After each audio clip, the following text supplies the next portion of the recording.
ಎಲ್ಲರೂ ತಮ್ಮ ಮದುವೆಯಾಗಿ ಅಷ್ಟು ವರ್ಷ ಆಯ್ತು ಇಷ್ಟು ವರ್ಷ ಆಯ್ತು ಅಂತ ವರ್ಷಗಳನ್ನು ಲೆಕ್ಕ ಹಾಕ್ತಾ ಇರ್ತಾರೆ. ಆದ್ರೆ ನಾವು ಎಷ್ಟು ವರ್ಷ ಕಳೆದ್ವಿ ಅನ್ನೋದನ್ನ ಗೊತ್ತಿಲ್ಲದೆ ಇರೋ ಹಾಗೆ ಬದುಕ್ಬಿಟ್ವಿ. ತಿರುಗಿ ನೋಡಿದ್ರೆ ಇವಳು ಇವ್ರ ಅಮ್ಮನ ರೇಷ್ಮೆ ಸೀರೆ ಉಟ್ಕೊಂಡು ಸ್ಟೀಲ್ ಗ್ಲಾಸಲ್ಲಿ ಕಾಫಿ ಹಿಡ್ಕೊಂಡು ನನ್ನ ಮುಂದೆ ತಲೆ ಬಗ್ಗಿಸ್ಕೊಂಡು ಅರ್ಧ ಸೆಕೆಂಡಲ್ಲಿ ಬರೀ ಅರ್ಧ ಮುಖ ತೋರಿಸಿ ಹೋಗಿದ್ದು ಮೊನ್ನೆ ನಡೆದಾಗಿದೆ. ಇವತ್ತಾಗಲೇ ನಮ್ಮ ಮುಂದೆ ನಮ್ಮ ಮೊಮ್ಮಕ್ಕಳ ಮದುವೆ ರಿಸೆಪ್ಷನ್ ನಡೀತಾ ಇತ್ತು. ಇನ್ನೊಂದು 2 ವರ್ಷ ಹೋದ್ರೆ ಮರಿ ಮಕ್ಕಳನ್ನು ಕಾಣ್ತಾನೆ. ಆದರೆ ನಾವಿನ್ನೂ ಅದೇ ಎಳೆ ಧರ್ಮ ಸರೋಜ, ನಾವಿನ್ನೂ ಹೊಸ ಜೋಡಿ. ನಮ್ಮ ಮುಂದೆ ಇನ್ನೂ 100 ವರ್ಷದ ಬದುಕಿದೆ ಅನ್ನೋ ಕಲ್ಪನೆ ನಮಗಿದೆ.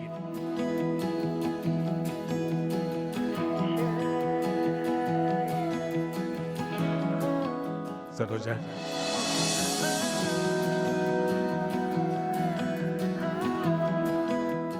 I love you.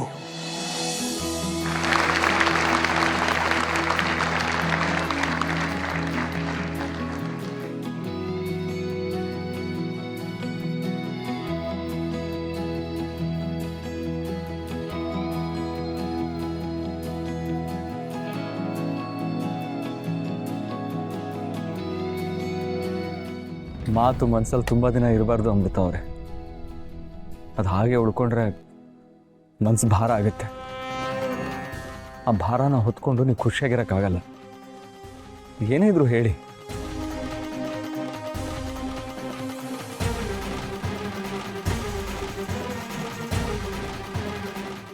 ನನಗೆ ಡಿವೋರ್ಸ್ ಬೇಕು ಸಂಜೀವ್ ಅವರೇ.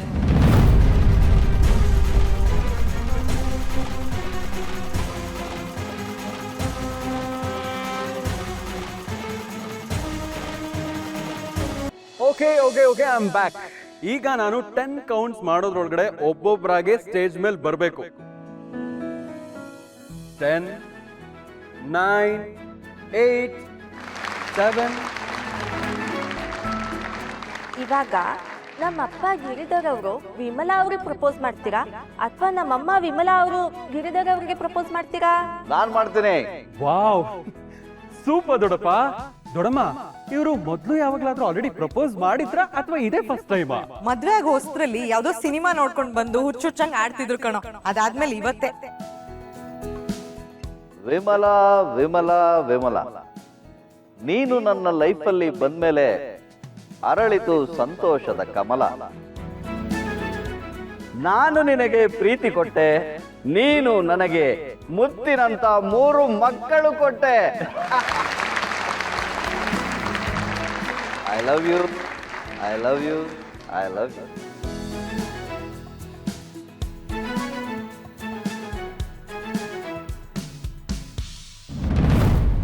ನಿಮ್ಮನ್ನ ಮದ್ವೆ ಆಗೋಕೆ ಇಷ್ಟ ಇರಲಿಲ್ಲ.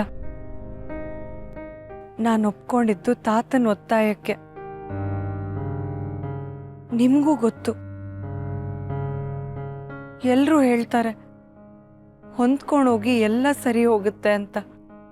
ನಿಮ್ಮಮ್ಮ ಹೇಳ್ತಾರೆ ಇಬ್ರು ಮಾತಾಡ್ಕೊಳ್ಳಿ ಎಲ್ಲ ಸರಿ ಹೋಗುತ್ತೆ ಅಂತ. ಇಷ್ಟ ಇದ್ದು ಸಮಸ್ಯೆಗಳಿದ್ದಾಗ ಹೊಂದ್ಕೊಂಡು ಹೋಗ್ಬಹುದು. ಹೊಂದಾಣಿಕೆ ಇರೋರ ಮಧ್ಯೆ ಸಮಸ್ಯೆಗಳು ಬಂದಾಗ ಮಾತಾಡ್ಕೊಂಡು ಸರಿ ಮಾಡ್ಕೋಬಹುದು. ಆದರೆ ಇಷ್ಟನೇ ಇಲ್ಲದ ಮದ್ವೆಲಿ ಹೊಂದಾಣಿಕೆ ಮಾಡ್ಕೊಳ್ಳೋದು ಹೇಗೆ? ಕಷ್ಟಪಟ್ಟು ಬದುಕ್ತಾ ಇರೋ ಕಡೆ ಮಾತಾಡೋದು ಹೇಗೆ? ಅಲ್ಲ, ಈಗ ನೀವು ಡಿವೋರ್ಸ್ ಅಂದರೆ ನಿಮಗೆ ನಾನಂತಂದರೆ ಒಂದು ಸ್ವಲ್ಪನೂ ಇಷ್ಟ ಇಲ್ವಾ? ನೀವು ನನ್ನನ್ನು ಲವ್ ಮಾಡ್ತಿದ್ದೀರಾ ಅಂತ ನಾನು ಅನ್ಕೊಂಡಿದ್ದೆ. ಲವ್ವಾ? ನಿಮಗೆ ಅವಮಾನ ಆದಾಗೆಲ್ಲ ನಿಮ್ಮ ಬೆಂಬಲಕ್ಕೆ ನಾನು ನಿಂತೆ. ಆದರೆ ಅದರ ಅರ್ಥ ನನಗೆ ನಿಮ್ಮ ಮೇಲೆ ಪ್ರೀತಿ ಇದೆ ಅಂತಲ್ಲ. ನಿಮ್ಮ ಜೊತೆ ಕೆಲವು ಸಲ ನಾನು ಚೆನ್ನಾಗಿ ನಡ್ಕೊಂಡಿದ್ದೀನಿ, ಹಾಗಂತ ನೀವು ನನಗಿಷ್ಟ ಅಂತಲ್ಲ.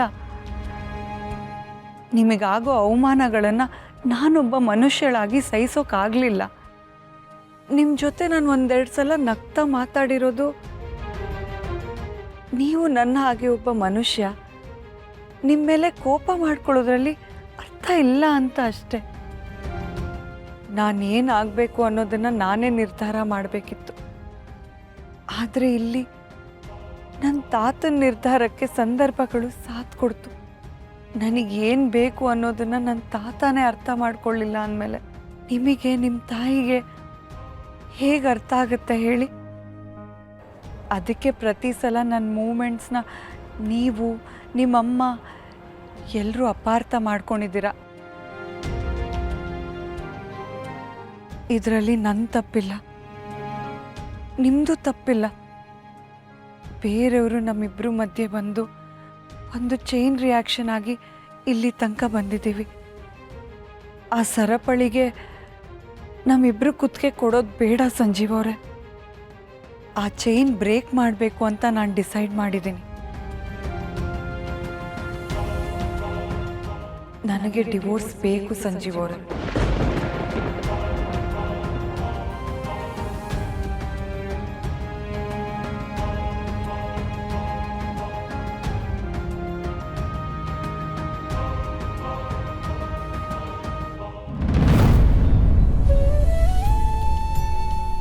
ನಮ್ಮದು ಅರೇಂಜ್ ಮ್ಯಾರೇಜ್, ಹಾಗಾಗಿ ನನಗೆ ಪ್ರಪೋಸ್ ಮಾಡೋಕ್ಕೆಲ್ಲ ಬರಲ್ಲ.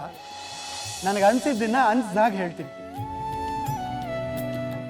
ಚಂಚಲ ನನ್ನ ಹೆಂಡತಿ ಅಂತ ಹೇಳ್ಕೊಳಕ್ಕೆ ನನ್ಗೆ ಹೆಮ್ಮೆ ಆಗತ್ತೆ. ಚಂಚಲ, ಐ ಲವ್ ಯು.